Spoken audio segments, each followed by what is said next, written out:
Il est littéralement vrai que nous pouvons réussir plus vite et bien mieux en aidant les autres. Napoleon Hill. Bonjour à tous et bienvenue dans cette vidéo sur l'épanouissement personnel. Aujourd'hui, nous allons voir comment aider les autres vous aidera. Cette réflexion m'est venue dans le Cantal quand j'observais des fourmis. Donc j'observais, il y avait peut-être un banc de 5 mètres de fourmis, c'était des centaines ou des milliers, peu importe. Et elles passaient comme ça, du point A au point B, du point B au point A. Et elles communiquaient entre elles. Elles étaient vraiment très serrées. Et là, il y a eu un gendarme, je ne sais pas si vous connaissez le gendarme, c'est un insecte, ça fait à peu près 7 à 10 fois une fourmi. C'est noir avec des points rouges dessus. Et enfin bref, et lui, le gendarme, il arrive comme ça. Et genre, je me suis dit, bah, il va éclater les fourmis, il va passer à travers. Et en fait, non, il est arrivé à 5 cm des fourmis, il s'est arrêté. Il a tâté un peu le terrain, il a vu qu'il ne pouvait pas passer. Du coup, hop, il allait 1 mètre plus loin. Vous imaginez le détour pour un gendarme, justement, de faire tout le tour comme ça. 5 mètres pour nous, c'est pas grand chose, pour lui, c'est énorme. Et du coup, ça m'a fait, je me suis dit, mais à quel point, en fait, l'union de toutes petites fourmis pouvait faire fuir un gros géant.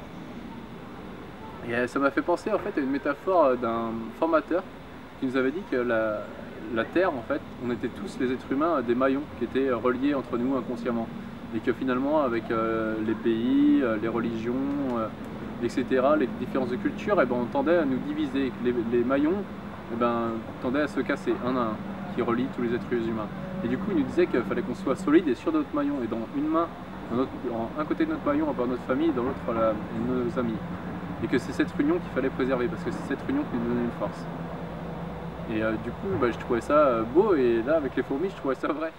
Et donc, cette croyance de l'importance en fait, de s'entraider pour s'aider soi-même a été renforcée lorsque je suis rentré du Cantal. Il y avait le livre Biologie des croyances de Bruce Lipton qui m'attendait. Bruce Lipton, c'est un professeur en biologie moléculaire. Il est aussi professeur en faculté de médecine aux États-Unis. Et cet auteur démontrait les limites en fait, de la théorie de Darwin.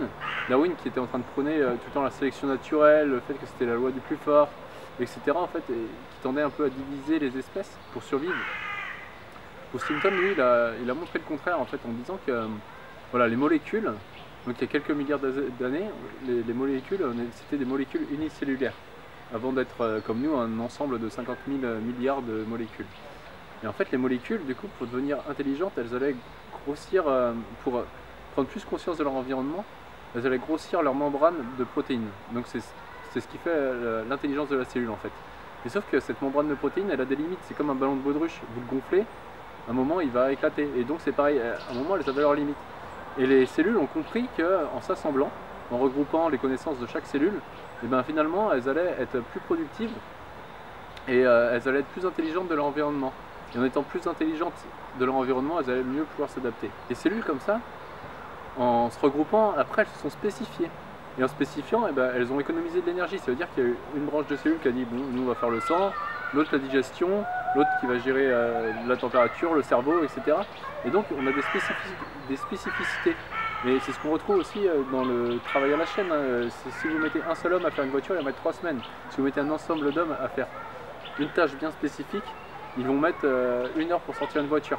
Et ça c'est voilà, donc c'est l'importance pour les cellules de se mettre ensemble, de compléter leurs connaissances pour pouvoir grandir et mieux survivre. Et l'entraide aussi, je l'ai compris à la boxe en fait. Parce que moi, voilà, je boxe en élite, ce qui fait que dans mon club, il y a beaucoup de personnes qui sont en dessous de mon niveau. Ce qui fait que j'ai pas énormément de partenaires.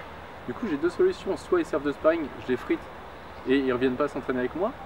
Soit je vais du coup les aider à progresser. Et du coup, eux en progressant, ils vont m'aider ils vont m'obliger en fait à élever mon niveau de boxe. Donc c'est vraiment ce que je fais. Et j'ai remarqué au final que souvent les personnes qui n'aident pas les autres ou ils vont casser les autres pour les empêcher de progresser, c'est souvent derrière ils ont une peur. Soit une peur de perdre leur confort, soit peur de perdre leur place, etc. Donc le défi pour vous cette semaine, c'est voilà, voir comment vous pouvez aussi aider les autres, contribuer et qu'est-ce que cela peut vous apporter.